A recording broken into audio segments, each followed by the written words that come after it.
સગાઈ સંબંધોના ગુંફનની અંદર જો વાત કરવામાં આવે મિત્રો, તો સમાજશાસ્ત્રની અંદર આ ટોપિકના અંદર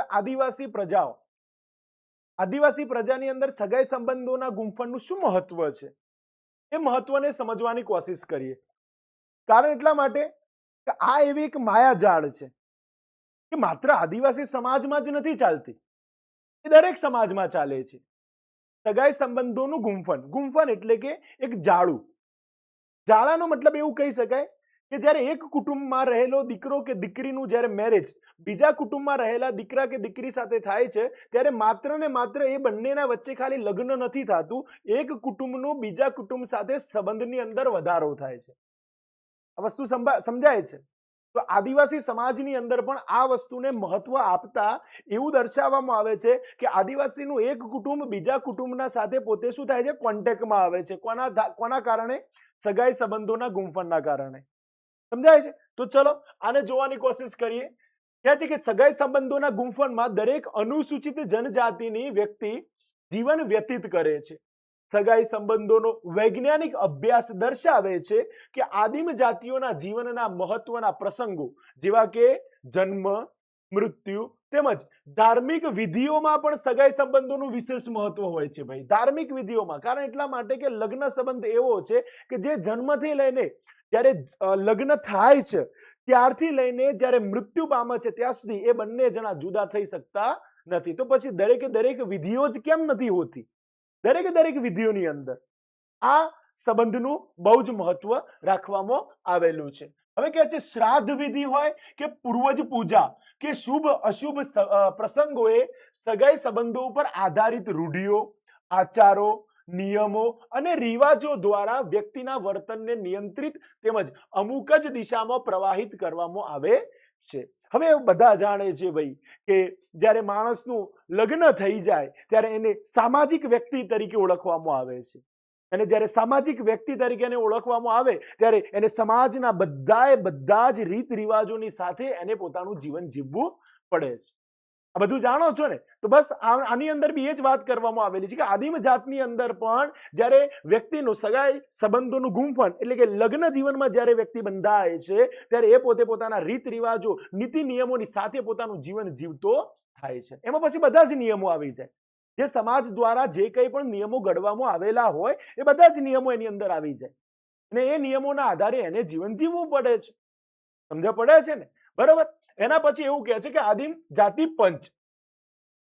આદિમ જાતિ પંચ એટલે કે જેમ આપણે ગામડાઓમાં પંચાયત હોય છે ને, ગામડાઓમાં પંચાયત, એવી રીતે આદિમ જાતિ પંચ એટલે કે શું કહે છે? તો જુઓ, અનુસૂચિત જનજાતિમાં પંચની પ્રભાવશાળી અસર હોય છે, જોરદાર અસર હોય છે.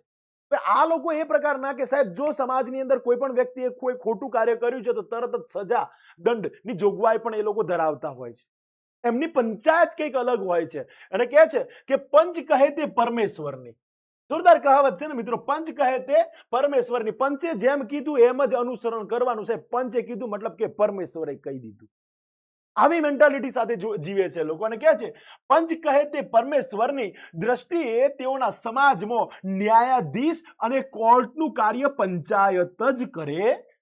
કોણ કરે છે? ન્યાયાધીશ તરીકે પણ એ જ પંચ અને કોર્ટ એટલે એ જ પંચ. એમણે કહી દીધું મતલબ જે ચુકાદો આપી દીધો મતલબ કે ત્યાં પૂર્ણ થઈ ગયું. કોઈ બીજો વ્યક્તિને ત્યાં બોલવાનો કોઈ બાકી રહેતું નથી. તો આ જે પંચે કહી દીધું ને એ પૂર્ણ થઈ ગયું. કે છે કોઈને દંડ કરવો હોય, ગુના બદલ શિક્ષા કરવી હોય કે છૂટા છેડા લેવા હોય, એ સર્વ બાબતોમાં આદિમ જાતિ પંચની સર્વોપરી સત્તા કામ કરે છે. આ આદિમ જાતિ જે પંચ હોય, જે ઉચ્ચ વર્ગના લોકો હોય, જે પોતે બુદ્ધિશાળી લોકો હોય, જે આ પંચની અંદર સમાવિષ્ટ થતા લોકો હોય, એ લોકો દ્વારા આની રચના કરવામાં આવે છે. એ લોકો દ્વારા સમાજના નીતિ નિયમો, સમાજ માટે શું હિત છે, સારી વસ્તુ શું છે, ખરાબ વસ્તુ શું છે, કેવા નિયમો હોવા જોઈએ ને કેવા ન હોવા જોઈએ, એ બધી જ વસ્તુઓ પોતે આમના દ્વારા નિર્ધારિત કરવામાં આવે છે. કોના દ્વારા? આદિમ જાતિ પંચ દ્વારા.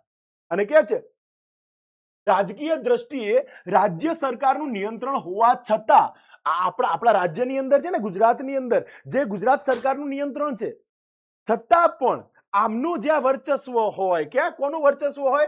જ્યાં આદિમ જાતિ પંચની નિયંત્રણ હોવા છતાં તેઓમાં આંતરિક વ્યવસ્થા, આ લોકોની પોતાની વ્યવસ્થા છે, પોતાના નિયમો છે, પોતાની રૂઢિઓ છે, તેમજ સામાજિક નિયંત્રણ અર્થે પંચ પ્રથાને પ્રાધાન્ય આપવામાં આવે છે. સરકારને જે નિયમો બનાવવા હોય એ બનાવે, અમારા નિયમો તો અમારા પંચો દ્વારા ચાલશે.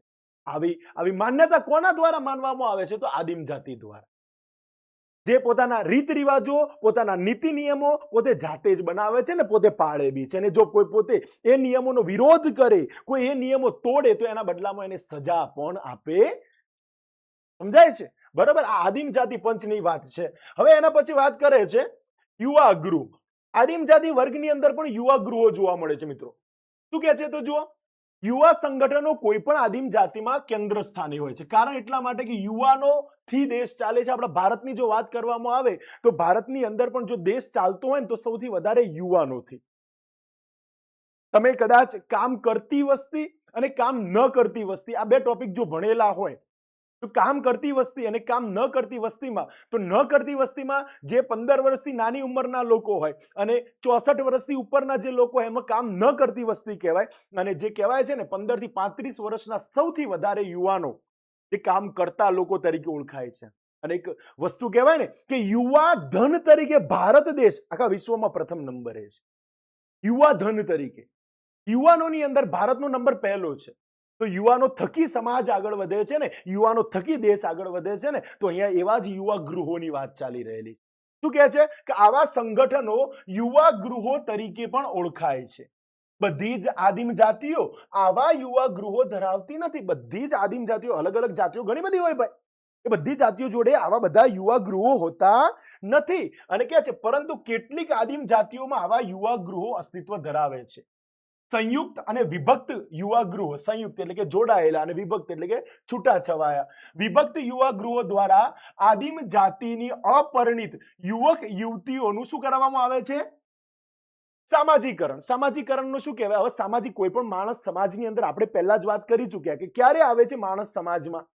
જ્યારે માણસ લગ્ન કરે છે, લગ્ન સંબંધી જ્યારે બંધાય છે અને લગ્ન સંબંધથી બંધાયા બાદ એ સામાજિકરણની અંદર આવે છે. સમાજની રીત ભાતોથી, સમાજના રીત રિવાજોથી આગળ વધી છે. એટલા માટે કહે છે કે યુવક યુવતીઓનું સામાજિકરણ અને તેઓની સંસ્કૃતિનું આત્મસાતીકરણ. આત્મસાતીકરણ એટલે શું? જે આદિમ વર્ગના જે લોકો છે એ લોકોના જે રિવાજો છે એ રિવાજોને એમને ઓળખાવવામાં આવે છે.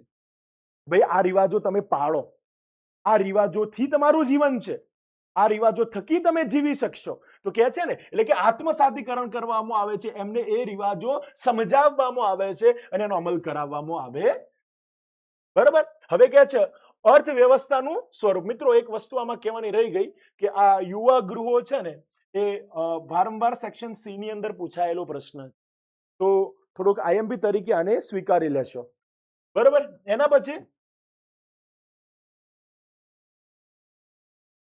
અર્થવ્યવસ્થાનું સ્વરૂપ. હવે આદિમ જાતિઓની જ વાત કરી રહેલા છીએ મિત્રો, તો શું કહે છે? જુઓ, આદિમ જાતિઓમાં અર્થવ્યવસ્થાનું સ્વરૂપ વિકસિત સમાજોની દ્રષ્ટિએ કેવું હોય છે? કેવું જોવા મળે છે? હવે એ લોકો પોતે રીત રિવાજો, આજે તમને સમજાવી લઉં કે એ લોકો ખુદ રાજ્ય સરકારને નથી માનતા, એ એમના નીતિ નિયમોનું અનુસરણ નથી કરતા. એ લોકો પોતાના બનાવેલા નીતિ નિયમો જે કોના દ્વારા? આદિમ પંચ દ્વારા જે બનાવવામાં આવેલા નીતિ નિયમો હોય છે એનું અનુસરણ કરે છે. તો વિચારી શકો છો ને કે જે વિકસિત સમાજ હશે, જે અપડેટ વર્ઝન વાળા લોકો હશે, એમના કરતા આ લોકો કેવા હશે? એમનો વિકાસ કેવો હશે? ઓછો જોવા મળશે કે નહીં મળે? તો વસ્તુ એ જ કહે છે ને કે એમનો વિકાસ, એમની દ્રષ્ટિએ જોતા એમનો વિકાસ કેવો જોવા મળે છે? ઓછો જોવા મળે છે. અને શાહુકારો ઉપરાંત બેંક વ્યવસ્થા દ્વારા ધિરાણનું કાર્ય થતું હોય છે. એમને પૈસાની જરૂરિયાત હોય તે વધારે પડતા આ શાહુકાર લોકો જોડેથી વધારે પોતે આશા રાખે છે. બેંકનું ખરું, પણ બેંકનું થોડું ઓછું જોવા મળે છે ત્યાં. અને એ બેંક સાથે સંકળાયેલો વર્ગ કેવો ખબર છે? એ બી પાછો બહુ ઓછો. જે ભણેલા ગણેલા લોકો હોય એ લોકો બેંક વ્યવહાર કરતા હોય છે. બેંક જોડેથી લોન લેવી, બેંક જોડેથી પૈસા લેવા એ બહુ ઓછા પ્રમાણમાં લોકો કરતા હોય છે. પણ સાહેબ આ શાહુકાર લોકો જોડેથી વધારે પ્રમાણની અંદર પોતે શું કરતા હોય છે? પૈસાની લેવડ દેવડ કરતા હોય છે. શાહુકાર લોકો એટલે તો ખબર પડે ને, ચેઠિયા લોકો, સમજ પડી ને? હવે શું કહે છે? અદ્રશ્ય શક્તિઓમાં શ્રદ્ધા. જે દેખાતું નથી એમાં જોરદાર માને છે. ભૂત ડાકણ આ બધામાં જોરદાર માનવા વાળા લોકો છે. સમજ પડી ને કે જે પોતે દેખાતું નથી ને એને વધારે પડતું જ માને. એટલે કે છે ને કે અનુસૂચિત જનજાતિઓ અદ્રશ્ય અને અલૌકિક શક્તિઓમાં શ્રદ્ધા ધરાવે છે. કોઈક ટોટેમ સાથે પોતાની ટોટેમ એટલે કે ટેટુ એટલે કે આપણે જે અત્યારના સમયમાં બધું શોખીન ઘણા બધા લોકો પોતે ટેટુ બનાવડાવે છે ને, બરાબર. તો શું કહે છે? ટોટેમ સાથે પોતાની આદિમ જાતિને અલૌકિક સંબંધ છે. ભાઈ આ પ્રકારનું ચિત્ર આપણા દેવી દેવતાઓ અથવા તો જે કંઈ પણ એમના પોતાના જે માન્યતા હોય એ માન્યતાના આધારે એ ટેટુને પોતે પોતાના શરીર ઉપર શું કરાવે છે? દોરાવે છે. અને એની આધ્યાત્મિક માન્યતા હોય છે. ભાઈ આ સારી બાબત છે એમ માનવામાં આવે છે એમના માટે. અને કે છે તેઓ માને છે. તેમજ એ માન્યતાની આસપાસ અનેક માન્યતાઓ અને વહેમોને તેઓ વણી લે છે. અંધશ્રદ્ધાને તેઓ પોષે છે, માને છે, જોરદાર અંધશ્રદ્ધામાં માને. આગળ થઈને બિલાડી ચાલી ગઈ, ભાઈ ના, હવે ના આગળ વધાય. બિલાડી આગળ થઈને જઈ છે યાર, સમજ્યા પડે ને. આ ત્રણ ત્રગડા કામ બગડા આ પ્રકારની જે કહાવતો છે ને આ બધામાં જોરદાર માને છે. અને એ શું કહે છે? શામન, બળવો કે ભગત જેવી ચમત્કારિક વ્યક્તિમત્તા ધરાવતી વ્યક્તિનું તેઓ સવિશેષ પ્રાધાન્ય જોવા મળે છે. કઈ બીમાર પડે ને માણસ એટલે એ પોતે દવાખાનામાં પછી જાય, પહેલા કોના જોડે જાય? સમજ પડે છે ને? એ જેના જોડે જતા હોય, બરાબર. પણ આ પ્રકારની શ્રદ્ધાની અંદર એ લોકો વધારે પડતા માનતા હોય છે. સમજાય છે? હવે વિશિષ્ટ નૈતિક નિયમાવલી, એમના નિયમો કઈક અલગ છે ભાઈ. કેવા નિયમો છે? જો શું કહે છે? દરેક આદિમ જાતિને પોતાની વિશિષ્ટ નૈતિક નિયમાવલી હોય છે. નિયમાવલી એટલે તો ખબર પડે છે ને, નિયમોનું માળખું. કે છે એ નીતિમત્તાને તેઓ કદી છોડતા નથી. જે નિયમો નક્કી કરેલા છે ને ક્યારેય છોડશે નહીં. દરેક તેનું ચુસ્તપણે પાલન કરવું જ પડે છે. દરેક આદિમ જાતિએ, આદિવાસી સમાજની અંદર, આદિમ જાતિની અંદર જે કંઈ પણ નિયમો બનાવવામાં આવેલા છે એ નિયમોને કમ્પલસરી એનું શું કરવું પડે છે? ફોલોવેશન એટલે કે કમ્પલસરી એને અનુસરવું પડે છે. અને સમૂહ જીવનમાં નીતિમત્તાને તેઓ સૌથી વિશેષ પ્રાધાન્ય આપે છે. અને આદિવાસી જે સમાજના લોકો છે, આદિમ જાતિના જે લોકો છે, એ કેવા પ્રકારના જીવનમાં વસવાટ કરે છે? સમૂહ લોકોના ભેગું પોતે જીવન જીવવાની વધારે અસરકારક રીતે જીવતા હોય છે. અને એવું માને છે કે સમૂહ જીવનમાં રહેતા હોય ત્યારે એ લોકો ક્યારેય પોતાના નીતિ નિયમોના વિરુદ્ધનું કોઈ પણ કાર્ય કરશે નહીં. સમજાય છે? અને એના પછી શું કહે છે? સામાજિક ધાર્મિક નિષેધાવસ્થા. એવું કહે છે કે અનુસૂચિત જનજાતિઓમાં સામાજિક ક્ષેત્રે તેમજ ધાર્મિક ક્ષેત્રે અનેક નિષેધો, બરાબર, નિષેધો એટલે કે મેન્ટાલિટી એવી કે એનું પાલન કરવાનું હોય છે. સામાજિક સંબંધોમાં પરિહારના સંબંધો તેઓની સામાજિક નિષેધાવસ્થાનું દર્શન કરાવે છે. જ્યારે ધાર્મિક વિધિઓ અને ક્રિયાઓમાં પણ પવિત્રતાનો ખ્યાલ તેઓમાં સુસ્પષ્ટ હોય છે. ચામન માટે, સ્ત્રીઓ માટે અનેક નિષેધો પાળવાના હોય છે. આવા નિષેધો વ્યક્તિની વર્તણૂકને નિયંત્રિત કરે છે. નક્કી કરવામાં આવેલા નીતિ નિયમો.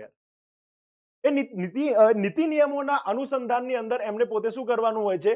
ભાઈ સામાજિક ધાર્મિક બધી જ અવસ્થાઓ પૂર્ણ કરવાની હોય છે. અને એને છેલ્લે કહે છે ગૂઢ શક્તિઓનું પ્રાધાન્ય. ગૂઢ શક્તિઓ એટલે કેવી ખબર છે? જુઓ, ભૂત, ચુડેલ, ડાકણ જેવી અનિષ્ટકાર ગૂઢ શક્તિઓમાં શ્રદ્ધા ધરાવે છે. હા, જોરદાર જોરદાર શ્રદ્ધાઓ. શું કહે છે? જુઓ, આદિમ જાતિના લોકો વિવિધ પ્રકારની ગૂઢ શક્તિઓમાં શ્રદ્ધા ધરાવે છે. કેવી શક્તિઓ ખબર છે? કોની કોની ગૂઢ શક્તિઓ? ટેકરીની ગૂઢ શક્તિઓ, જંગલની ગૂઢ શક્તિઓ, પૂર્વજોની ગૂઢ શક્તિઓ, એમાં રહેલી શક્તિઓ. ગૂઢ શક્તિઓનો મતલબ કે એની અંદર રહેલી શક્તિઓ, બરાબર. કે છે મૃત વીરોની ગૂઢ શક્તિઓ, જે વીર લોકો જે મૃત્યુ પામી ચૂકેલા છે એમનામાં રહેલી જે તાકાત હતી ને એમને આપણે યાદ કરવાથી એમની તાકાત આપણને મળે છે, એવી શક્તિઓ. ગામની ગૂઢ શક્તિઓ તેમજ ભૂત, ચુડેલ, ડાકણ જેવી અનિષ્ટકાર ગૂઢ શક્તિઓમાં શ્રદ્ધા ધરાવે. સમજાય? બરાબર. એના પછી શું કહે છે? નવો ટોપિક ભાઈ,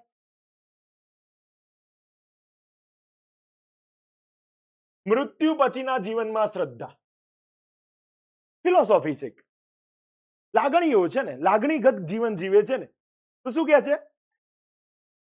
અનુસૂચિત જનજાતિના સભ્યો મૃત્યુ પછીના જીવનમાં શ્રદ્ધા ધરાવે છે. મૃત્યુ પછી પણ માણસનું જીવન છે એવું એ લોકો માને છે. કહે છે કે પૂર્વજ પૂજા અને પ્રકૃતિ પૂજા શરીરમાંથી મુક્ત થઈને આત્માનું અસ્તિત્વ ટકી રહે છે, એવી ફિલોસોફીમાંથી ઉપજેલી જોવા મળે છે. મૃત્યુ પામેલી વ્યક્તિઓને ખુશ કરવા માટે, આ યાદ રાખજો ભાઈ, મૃત્યુ પામેલી વ્યક્તિઓને ખુશ કરવા માટે આદિમ જાતિમાં શું કરવામાં આવે છે? સમૂહ શ્રાદ્ધ. એટલે કે એમના આપણે હિન્દુ સમાજની અંદર બી જોવા મળે ને, શ્રાદ્ધ કરવામાં આવે છે, બરાબર? તો શ્રાદ્ધ પણ ઉજવવામાં આવે છે. તેમજ મૃત્યુ પામેલી વ્યક્તિની સાથે તેને વાપરવા માટે વસ્તુઓ પણ મૂકવામાં આવે છે. જે વ્યક્તિ પોતે મૃત્યુ પામી ચૂકેલી હોય એને જે જોઈતી ચીજ વસ્તુઓ, વાપરવા માટેની વસ્તુઓ પણ ત્યાં મૂકવામાં આવે છે. અને આ સર્વ રિવાજો તેઓની મૃત્યુ પછીના જીવનની શ્રદ્ધા પ્રગટ કરે છે. આ બધું જ એક જ વસ્તુ બતાવે છે ભાઈ. શું બતાવે છે? કે ભાઈ કોઈ પણ માણસ, એમના સમાજ એવું કહેવામાં આવે છે કે જ્યારે કોઈ પણ માણસ મૃત્યુ પામી જાય પછી પણ એ જીવતો જ છે, એને બધી જ વસ્તુઓની જરૂરિયાત પડે છે, એને ખાવાની બી જરૂરિયાત પડે છે, એને અલગ અલગ ચીજ વસ્તુઓની બી જરૂરિયાત પડે છે. આ વસ્તુ આમાં બતાવે છે. શું કહે છે? મૃત્યુ પછીના જીવનમાં શ્રદ્ધા આટલી હદ સુધી બતાવવામાં આવે. અને એના પછી હવે જે આપણો ટોપિક હતો ગૌત્ર ચિહ્ન, મોસ્ટ આઈએમપી છે મિત્રો, વારંવાર પૂછાયેલો પ્રશ્ન છે ગૌત્ર ચિહ્ન.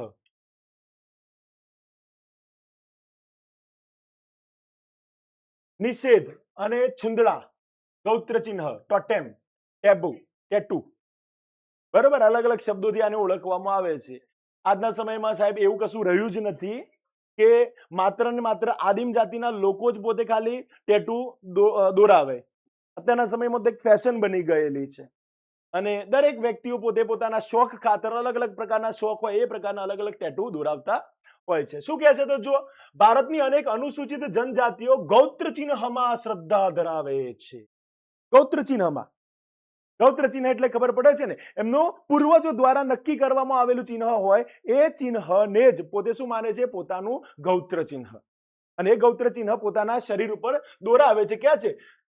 ગૌત્ર ચિહ્નમાં આસપાસ વણાયેલી વર્તન પ્રણાલીમાંથી ગૌત્ર ચિહ્નવાદ ઉદ્ભવે છે. હવે ગૌત્ર ચિહ્ન આવ્યું જ ક્યાંથી? આ ક્યાંથી આવ્યું ચિહ્ન?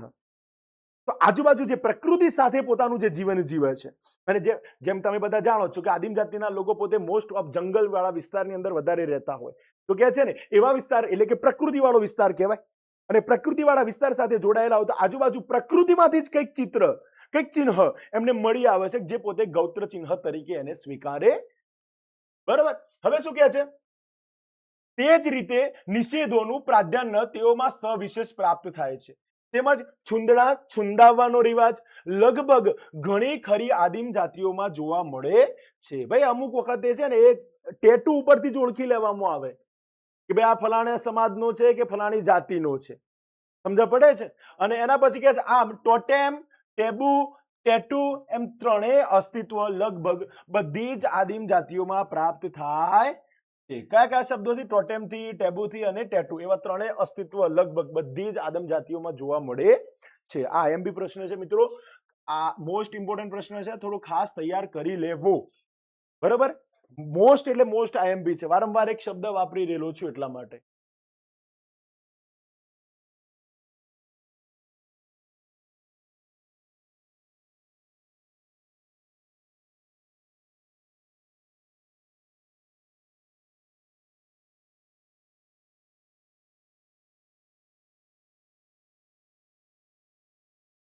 એના પછી એક ટોપિક છે વસ્ત્ર પરિધાન. વસ્ત્ર પરિધાનમાં કહે છે કે આદિવાસીઓ મોટે ભાગે પ્રકૃતિમાંથી જ પ્રાપ્ત થતા સંસાધનોમાંથી બનાવેલા વસ્ત્રો પહેરે છે. એ કઈ દરજી જોડે કપડા સીવડાવવા માટે જતા નથી. એ લોકો કઈ ફેશનેબલ કપડા પહેરતા નથી. એ લોકો કઈ મોલની અંદર ખરીદી કરવા માટે જતા નથી. એ લોકો કઈ બ્રાન્ડેડ કપડા પહેરતા નથી. એ લોકો પ્રકૃતિના ખોળે જીવન જીવે છે અને પ્રકૃતિથી જ પોતાનું જીવન સાચવે છે.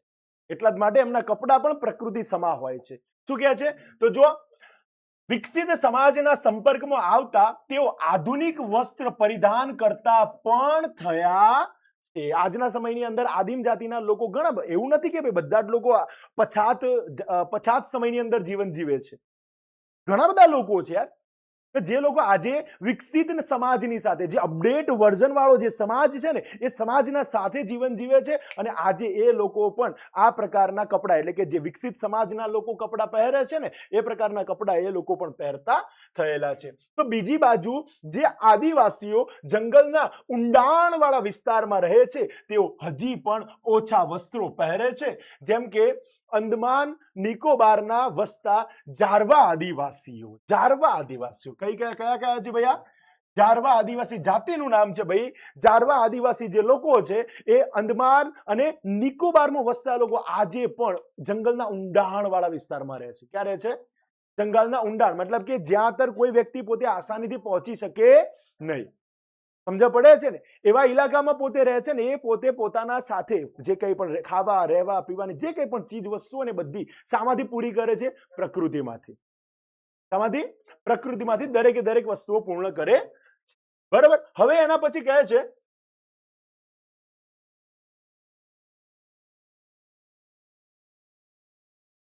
કેફી પીણાનો ઉપયોગ.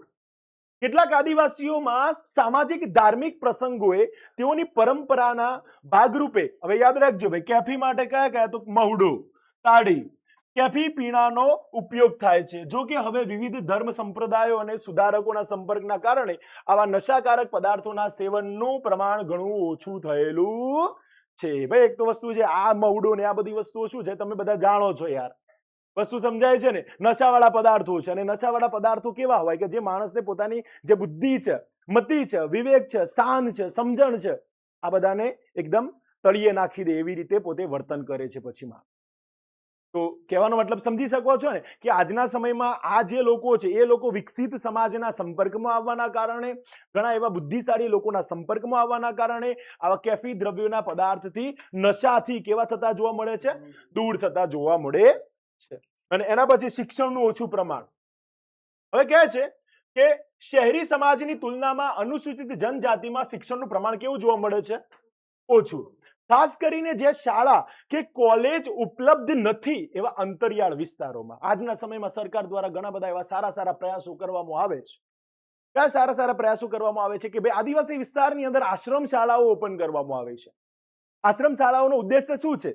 કે જે બાળકો પોતે અંતરિયાળ વિસ્તારમાં રહે છે, એકદમ એવા ઇલાકામાં રહે છે કે જે ઇલાકો મતલબ કે જંગલના નજદીક છે અથવા તો જંગલની અંદર આવેલા લોકો રહે છે, તો એવા લોકો પોતે દૂર સુધી બાળકો ભણવા માટે નથી જઈ શકતા, તો ત્યાં નજદીકની અંદર જ એક આશ્રમ શાળા બનાવવામાં આવે કે જેથી ત્યાં બાળકો ત્યાં જ રહે, અથવા તો ખાવા પીવાની બધી સુવિધા ત્યાં બાળકોને મળી રહે.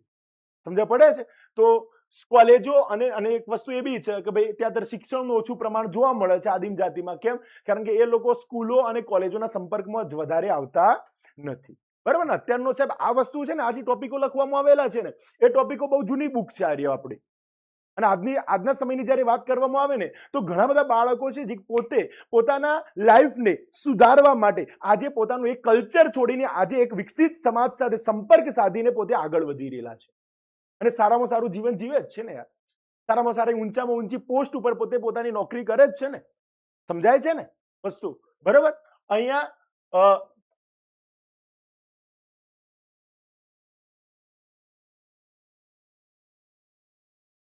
એના પછી કહે છે સમૂહ નૃત્ય, સમૂહ ગીતોનું અસ્તિત્વ. બરાબર. જો અનુસૂચિત જનજાતિઓના વિશિષ્ટ સમૂહ નૃત્યો હોય છે. પ્રદેશે પ્રદેશે તેઓ વિભિન્નતા દ્રષ્ટિગોચર જોવા મળે છે. અલગ અલગ જગ્યાએ અલગ અલગ જાતિના લોકો અલગ અલગ પ્રદેશની અંદર આ જે જાતિના અલગ અલગ જાતિના લોકો હોય છે ને, અલગ અલગ નૃત્ય કરતા હોય છે ભાઈ. હવે શું કહે છે કે સમૂહ નૃત્યોના સમયે ખાસ પ્રકારના વાજિંત્રો, હવે જ્યારે બધા ભેગા થઈને જ્યારે નૃત્ય કરે ને ત્યારે એક અલગ જ પ્રકારના વાજિંત્રો એટલે ખબર પડે છે ને. વાજિંત્રોનો મતલબ શું થાય? અલા યાર, આપણે જે પેલું નથી આપણા ઢોલ, નગારા, તબલા, ખંજરી, બરાબર, મંજીરા, આ બધી વસ્તુઓ જે વાપરવામાં આવે છે, બધી વસ્તુઓ હવે કે છે સંગીત વગાડવામાં આવે છે, ને સમૂહ ગીતોનું ત્યાં વિશેષ પ્રાધાન્ય હોય છે. હવે આખ્યાનો, દંતકથાઓ, ભજનો વગેરે તેઓ સામૂહિક રીતે ગાતા હોય, બધા ભેગા થઈને ગાતા હોય. સમૂહ નૃત્ય કદાચ ને એક વસ્તુ કહું, આજનો એટલો બધો વિકસિત સમાજ વધી ગયેલો છે ને કે આપણે ગુજરાતની અંદર ગરબા, જ્યારે ગરબા થાય છે ને, અને જ્યારે ગરબા પૂર્ણ થાય છે ત્યારે એક ડાન્સ કરવામાં આવે છે, નૃત્ય કરવામાં આવે છે. કે હા ટીમલી નામ હોય છે ને, બરાબર. હવે ટીમલી નામ આપવામાં આવેલું છે, તો મતલબ એ અસલમાં એ નૃત્ય છે આદિમ જાતિનું. સમજાય છે? એ નૃત્ય કોનું છે?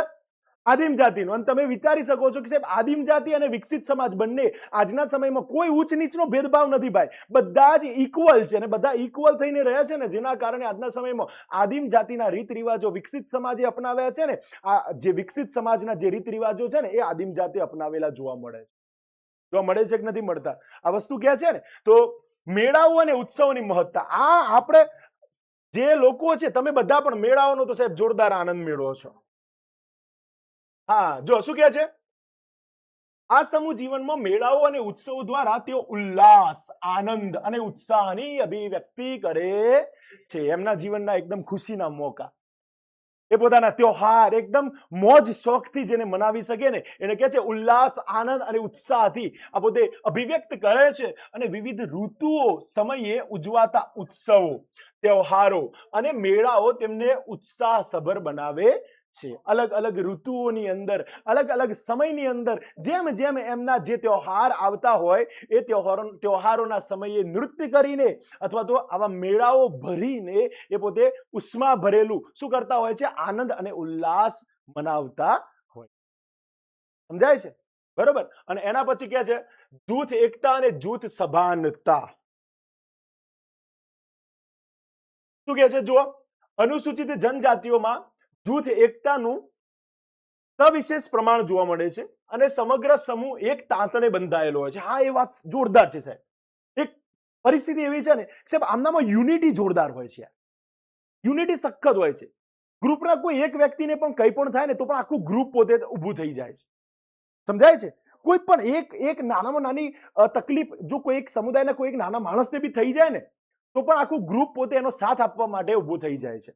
તો આમાં યુનિટી જોરદાર જોવા મળે છે. એટલા જ માટે ટોપિક લીધેલો છે મિત્ર કે શું કહે છે? જૂથ એકતા અને જૂથ સભાનતા. શું કહે છે? સમગ્ર સમૂહ એક તાંતણે બંધાયેલો હોય તેવી એકતાનું દર્શન થાય છે. તેવી જ રીતે તેઓમાં જૂથ સભાનતા અનું પ્રમાણ પણ હવે વિકસતું જાય છે. અને કહે છે તેઓ રાજકીય અધિકારો મેળવવાનો સજાગ પ્રયત્ન પણ કરે છે. રાજ્યની અંદર પોતાના અધિકાર પ્રાપ્ત કરવાના જે સરકાર દ્વારા આપણા બંધારણની અંદર કોન્સ્ટિટ્યુશનમાં જે ડોક્ટર બાબા સાહેબ આંબેડકર દ્વારા શું કરવામાં આવેલું છે? બંધારણની રચયિતા કરવામાં આવેલી છે. બંધારણની અંદર જે એમના માટે નિયમો લગાવવામાં આવેલા છે ને એ નિયમોનો એ પોતે જાણકાર બન્યા છે અને એ જાણકારી મેળવીને પોતે એ નિયમોના અનુસાર પોતાનું જીવન જીવીને પોતે ઊંચા પદ અને મોભા પોતે પ્રાપ્ત કરતા થયેલા છે. અને શું કહે છે? કેટલીક આદિમ જાતિઓમાં બળવો પણ સંભવ્યો છે. યાર, આંદોલનો, બળવો એટલે આપણે સમજી શકાય છે ને, ક્યાં છે ને, એટલે કે પોતાની સંગઠન શક્તિ અને સંઘબળ વિકસાવીને તેઓ સ્વાયત્ત થવાનો એટલે કે પોતે તાકતવર થવાનો પ્રયત્ન કરી રહ્યા છે.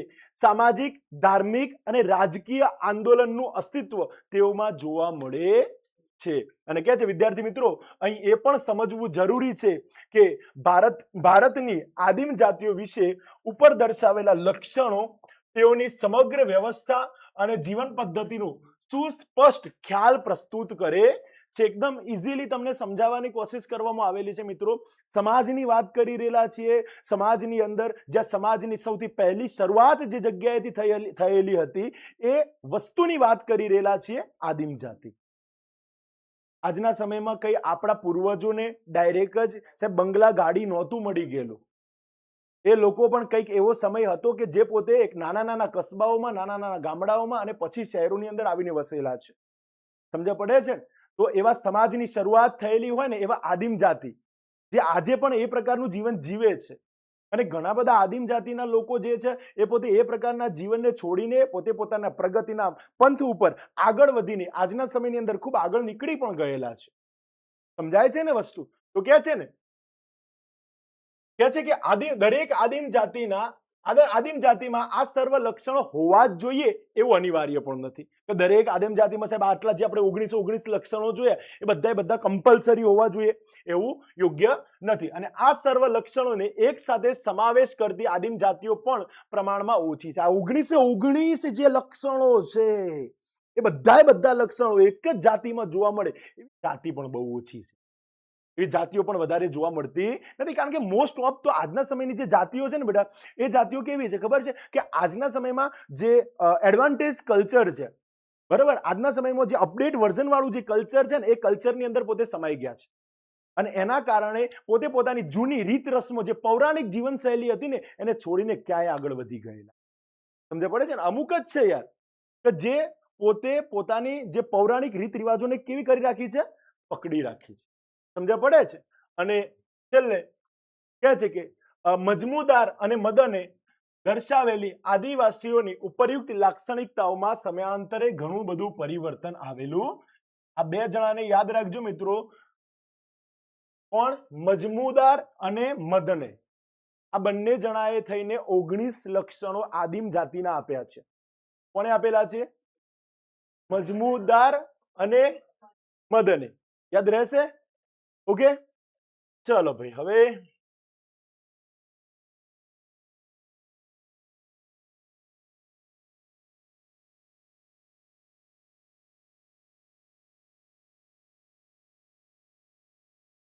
આદિમ જાતિઓનું વર્ગીકરણ આપણે નેક્સ્ટ સેશનમાં આપણે લઈ લઈશું. આજે તમારું સેશન થોડુંક નાનું રહી ગયું એટલા માટે, પણ આપણે નેક્સ્ટ પાર્ટની અંદર આપણે આદિમ જાતિના જે વર્ગીકરણો છે એના વિશે માહિતી મેળવી લઈશું.